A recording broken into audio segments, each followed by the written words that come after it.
में बजट सत्र 24 फरवरी से आरंभ होना है, उसे लेकर तैयारियां अभी से शुरू कर दी गई हैं। सर्वदलीय बैठक हुई और इसके साथ ही सीएम के पास जो विभाग हैं, सीएम ने उसके लिए प्रभारी मंत्री तय कर दिए हैं, यानी उन विभागों से आए सवालों के जवाब कौन देगा, इस बात को तय कर दिया गया है। इसकी सूची जारी कर दी गई है। हम आपको बता दें कि मुख्यमंत्री के पास भी कई महत्वपूर्ण विभाग हैं। अब उन तमाम विभागों को लेकर जो भी सवाल आएंगे, उन सवालों के जवाब देने की जिम्मेदारी अब जो सूबे के मंत्री हैं उन्हें विभागवार ये सूची जारी कर ये विभागों की जिम्मेदारी दी गई है। हमारे साथ हमारे संवाददाता मदन जुड़े हुए हैं। मदन, सीएम के पास, हेमंत सोरेन के पास जो विभाग हैं, उन विभागों की जिम्मेदारी किन किन मंत्रियों को दी गई है और क्या कुछ इसके लिए निर्देश दिया गया है?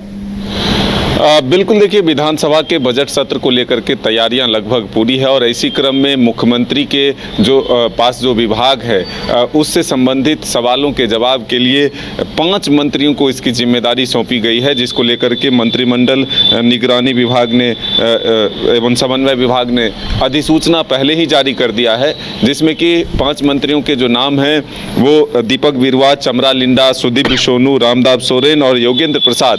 इन 5 मंत्रियों को मुख्यमंत्री के विभागों के संबंधित जवाब देने के लिए अधिकृत किया गया है, जिसमें कि दीपक बिरुवा को कार्मिक, प्रशासनिक सुधार तथा राजभाषा विभाग, मंत्रिमंडल सचिवालय एवं निगरानी विभाग, संसदीय कार्य रहित मंत्रिमंडल निर्वाचन विभाग का जवाब जो भी होगा वो सदन में रखना होगा। चमरा लिंडा जो है महिला बाल विकास एवं सामाजिक सुरक्षा विभाग से संबंधित सवालों के जवाब सदन में देंगे।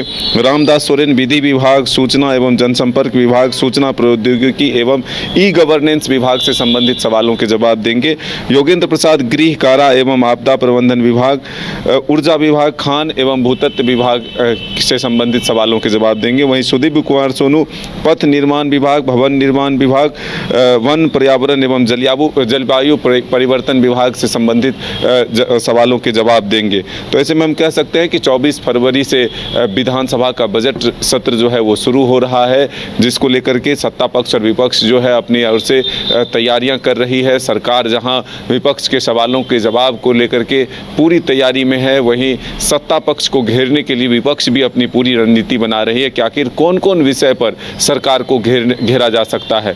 हालांकि कुछ ही दिनों पहले झारखंड में विधानसभा के चुनाव संपन्न हुए हैं और फिर से एक बार पूर्ण बहुमत की सरकार, हेमंत सोरेन की सरकार बनी है, इंडिया गठबंधन की सरकार बनी है। तो ऐसे में विपक्ष सरकार के इस नए कामकाज को तो उठाएगी ही कार्यकाल में जो हुए हैं, साथ ही पहले से जो योजनाएं चलाई जा रही है उसको लेकर के भी सरकार को घेरने की कोशिश करेगी। सबसे अधिक अगर विषय होंगे तो वो रोजगार, नियोजन नीति, स्थानीय नीति, 1932 आधारित स्थानीय नीति को लेकर के सरकार को घेरने की कोशिश जो है बीजेपी करेगी। तो हम ये कह सकते हैं कि पूरी तरह से सत्ता पक्ष और विपक्ष जो है एक दूसरे से आमने सामने को तैयार है। सदन में जिस तरह से सरकार पर सवाल उठाएंगे विपक्ष, वैसे ही जवाब के लिए सत्ता पक्ष भी तैयार है। आज भी सर्वदलीय बैठक बुलाई गई सदन की कार्रवाई को सुचारू रूप से चलाए जाने के लिए।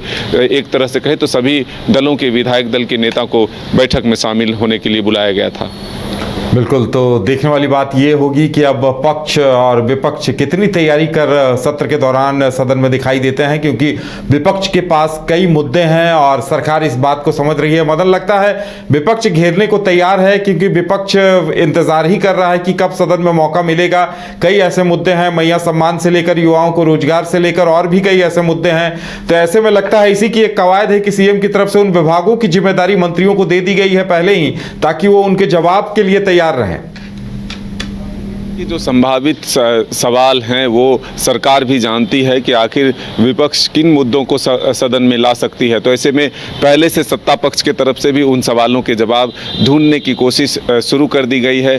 खास करके रोजगार से जुड़े हुए सवाल, मैया सम्मान योजना से जुड़े सवाल, वृद्धा पेंशन से जुड़े हुए सवाल और भी कई ऐसी चीज़ें हैं जिसको लेकर के बालू जो बिक्री है उसको लेकर के अभी सवाल सदन में उठाए जाएंगे। तो ऐसे में राज्य में कानून व्यवस्था से जुड़े हुए सवाल, उन तमाम विषयों को सदन में लाने की कोशिश होगी जो फिलहाल सरकार अपने कामकाज के दौरान राज्य की जनता के समक्ष अगर पूरी कर दी है तो उसको लेकर के भी, और अगर अधूरी है तो उसको लेकर के भी विपक्ष सवाल खड़े करेगी कि आखिर जो वादे करके सरकार आई थी वो पूरे नहीं हुए, ये विपक्ष उठाएगा। लेकिन अगर सरकार ने पूरा किया तो सत्ता पक्ष उसे बताने की कोशिश करेगी कि हमने इन वादों को, इन कार्यों को पूरा किया है।